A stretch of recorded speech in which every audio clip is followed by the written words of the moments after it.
27 अक्टूबर, 11 दिन बाकी हैं।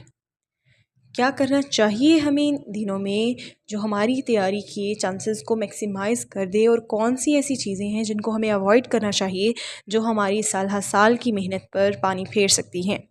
अस्सलाम वालेकुम नाज़रीन, मैं हूं doctor Musfira from Faisalabad medical university, और आज की वीडियो में हम स्पेसिफ़िकली डिस्कस करने जा रहे हैं कि आपने इन 11 दिनों को कैसे यूटिलाइज़ करना है, जो कि इंशाल्लाह ना सिर्फ आपकी कॉन्फिडेंस को बूस्ट करेगी बल्कि आपकी सक्सेस की चांसेस को भी मैक्सिमाइज़ कर देगी इंशाल्लाह। आई कैन अंडरस्टैंड कि इस टाइम एमडी कैट जो स्टूडेंट्स देने जा रहे हैं उनके इमोशंस क्या हैं। यकीनन आपको ख्वाब आते होंगे कि आप एग्ज़ाम सेंटर पहुंचना चाह रहे हैं लेकिन पहुंच नहीं पा रहे हैं।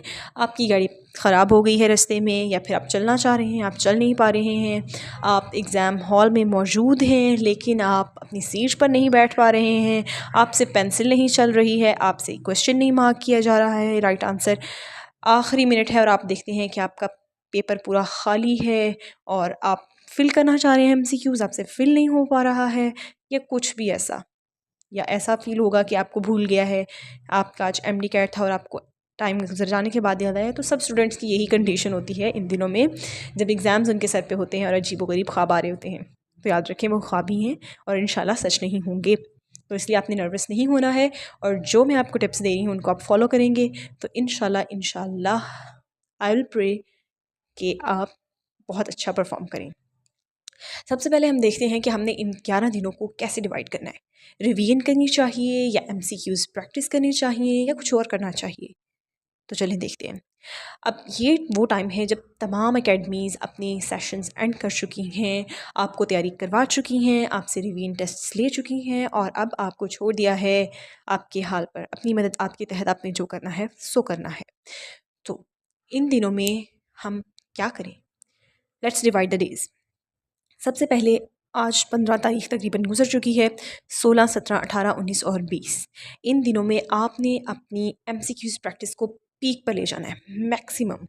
इतने ज़्यादा स्टूडेंट कहते हैं कितने एमसीक्यूज़ प्रैक्टिस करें, इतने एमसीक्यूज़ प्रैक्टिस करें जो आपको कॉन्फिडेंस दे कि इस टॉपिक से अब तो मेरा कोई एमसीक्यू गलत हो ही नहीं सकता। तो आप जो भी टॉपिक कर रहे हैं आप कोशिश करें कि इन दिनों में अपने सारे टॉपिक्स की प्रैक्टिस को कवर करें in such a way that gives you confidence that you have covered your topic in a very good way। और फिर उसके बाद 20 से 25 हमारी एमसीक्यूज़ प्रैक्टिस में जाएगी। उसके बाद 21, 22, 23, 24 और 25 इन दिनों में आप, बल्कि 24 तक आप क्या करें कि अपनी टॉपिक्स की जो भी आपने शॉर्ट लिस्ट की है, जो भी आपने नोट्स बनाए हैं उनको रिवाइज़ करें अच्छे तरीके से, और थोड़ी बहुत प्रैक्टिस करना चाहें तो कर लें, नहीं करना चाहते तो भी कोई बात नहीं है। अपनी रिवीजन सारे सब्जेक्ट्स की कंप्लीट करें। बायोलॉजी को as compare to other subjects double time दें, because it carries a very high percentage in your exam. उसके बाद रह जाते हैं हमारे पास 25, 26 और 27। तो 25 और 26 को आप कोशिश करें कि यूएचएस की तरफ से या पीएमडीसी की तरफ से जो भी मॉक टेस्ट शेयर किए गए थे, क्योंकि जब हम लोगों ने एमकैट दिया था तो उन्होंने कुछ मॉक शेयर किए थे, कुछ प्रैक्टिस टेस्ट शेयर किए थे जो कि बिल्कुल एमडी कैट के पैटर्न पे होते हैं जैसे आपको एमडी कैट आएगा। अगर आपको वो अवेलेबल नहीं है तो आप पास्ट एमडी कैट पेपर्स को सॉल्व कर सकते हैं इन सच अ वे कि आप टाइमर अपना सेट करेंगे जितना टाइम आपको एग्ज़ाम हॉल में मिलने वाला है, और फिर अपनी स्पीड को इम्प्रूव करेंगे यहाँ तक कि आपकी स्पीड इतनी अच्छी हो जाती है कि आप एग्ज़ाम से 30 to 35 मिनट्स पहले अपना पेपर पूरा कर लेते हैं। तो अब बंदा सोचे कि 30 to 35 मिनट्स का मैं क्या करूँगा? They are meant to solve the paper. तो इस टाइम में या इन मिनट्स में आप वो क्वेश्चन सॉल्व करेंगे जो आपने बिल्कुल एंड पे छोड़ दिए होंगे, जिनका आपको फ़ील होता होगा कि इनको मुझे शायद आ ही जाए लेकिन मुझे बहुत ज़्यादा सोचना पड़ेगा।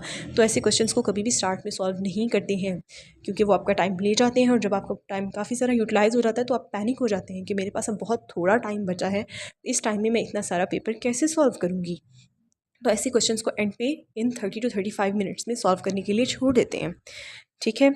और उसके बाद रह जाते हैं हमारे पास कि आपने इन साथ साथ लास्ट पे, बिल्कुल लास्ट वाले डे पे क्या करना है। 25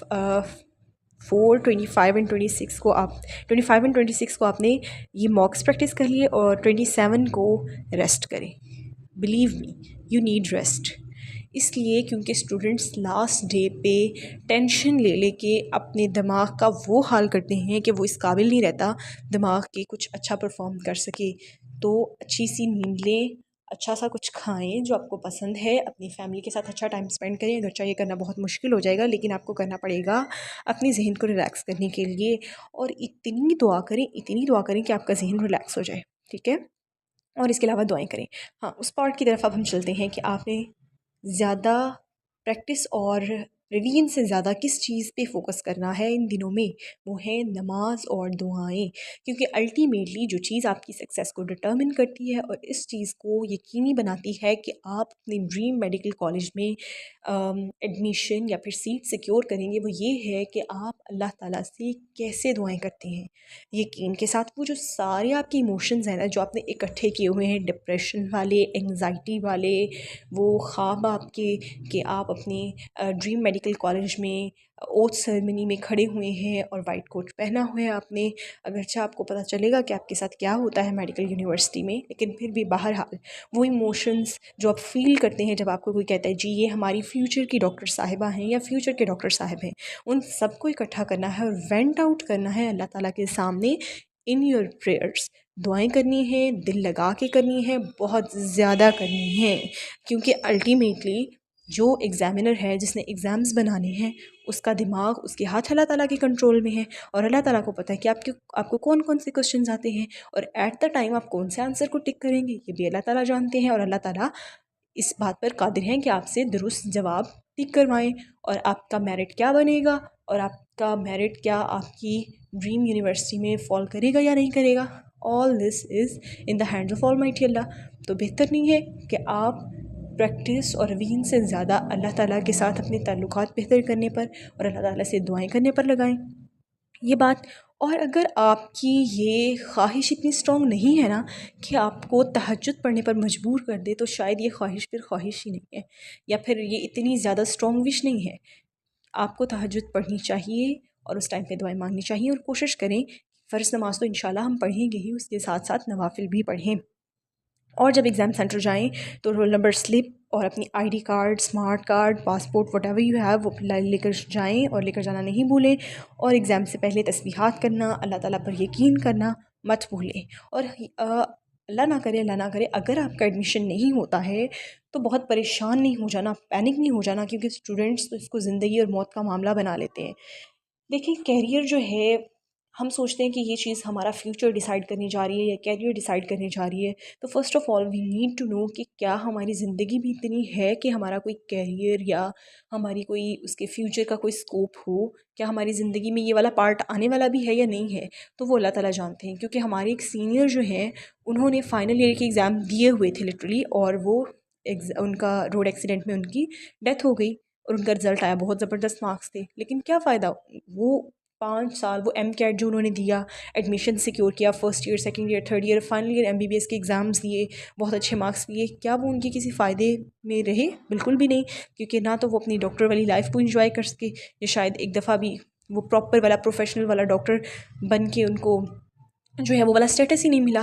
तो इसलिए मैं ये नहीं कह रही कि आप लोग मर जाएंगे, अल्लाह ताला आप सबको सेहत वाली, ईमान वाली लंबी ज़िंदगी दे, लेकिन बहरहाल ये सोच के परेशान नहीं होना कि मेरा कैरियर किधर चला गया, मेरा फ्यूचर किधर चला गया।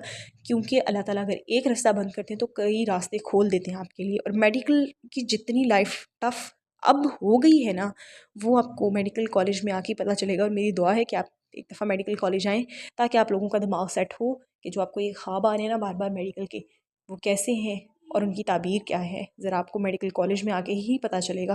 तो अगर ऐसे है तो फिर ऐसे ही सही। अल्लाह हाफ़िज़। किसी की कोई क्वेरी हो या क्वेश्चन हो तो आप कमेंट बॉक्स में ड्रॉप कर सकते हैं।